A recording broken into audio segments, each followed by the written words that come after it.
सभी भक्तों को श्री शिवाय नमस्तुभ्यम हर हर महादेव।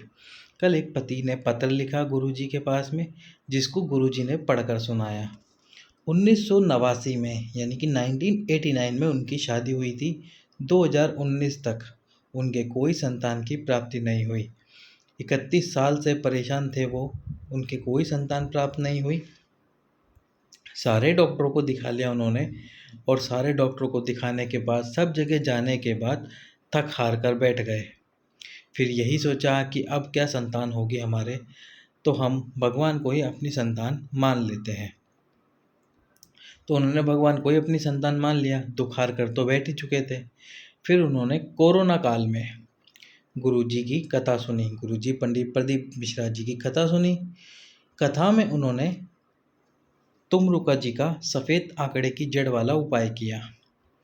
तो पत्नी ने अपनी पति से कहा कि ये पंडित जी बहुत बोल रहे हैं कि यदि मन में विश्वास सच्चा हो तो आपको मनवांछित फल अवश्य ही मिलता है, तो क्यों ना हम एक बार ये गुरुजी का उपाय करके देख लेते हैं। तो पति और पत्नी दोनों ने टीवी के सामने बैठकर आसन लगाकर भोलेनाथ से संतान प्राप्ति की कामना करी और कहा कि एक बार ये उपाय करके देख लेते हैं, ये पंडित जी बहुत बोल रहे हैं। केवल 30 साल ही तो हुए हैं हमारी शादी को, एक बार करके देखते हैं ये उपाय, क्या पता सफलता प्राप्त हो जाए। तो उन्होंने सफ़ेद आंकड़े की जड़ वाला उपाय किया। सफ़ेद आंकड़े की जड़ वाला उपाय वही है जिसमें आपको सफ़ेद आंकड़े की जड़ लेके आनी होती है। इसमें इन्होंने बताया कि पति और पत्नी दोनों गए सफ़ेद आंकड़े की जड़ लेने। पति और पत्नी दोनों जड़ लेकर आए सफ़ेद आंकड़े की। उसके बाद उन्होंने शिव मंदिर में जाकर पीरियड के 7वें दिन शिव मंदिर में गए पति और पत्नी दोनों।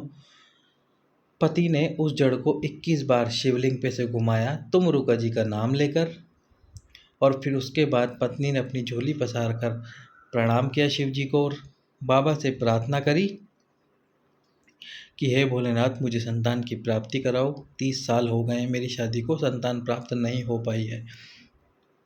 फिर उसके बाद अपना नाम, अपना गोत्र बोला जो कि ससुराल वाला है, साथ में पति का नाम भी बोला।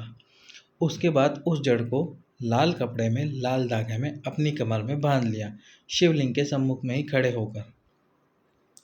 और फिर प्रतिदिन एक पत्ता अवधूतेश्वर महादेव के नाम से, पीपल का एक पत्ता अवधूतेश्वर महादेव के नाम से समर्पित करते और उसको गाय के दूध में उबालकर पति और पत्नी दोनों रात्रि के समय तुमरुका जी का नाम लेकर पीकर सोते। और इस प्रकार उनको पहले ही उपाय में 30 साल बाद संतान की प्राप्ति हुई, जिसमें उनको पुत्र रत्न की प्राप्ति हुई। बता नहीं सकते वे कितने खुश थे 30 साल बाद संतान की प्राप्ति प्राप्त होके। जिस प्रकार उन्होंने ये उपाय किया, पूरे मन से उपाय किया है, आप भी उपाय कीजिए और संतान की प्राप्ति कराइए। सभी भक्तों को श्री शिवाय नमस्तुभ्याम।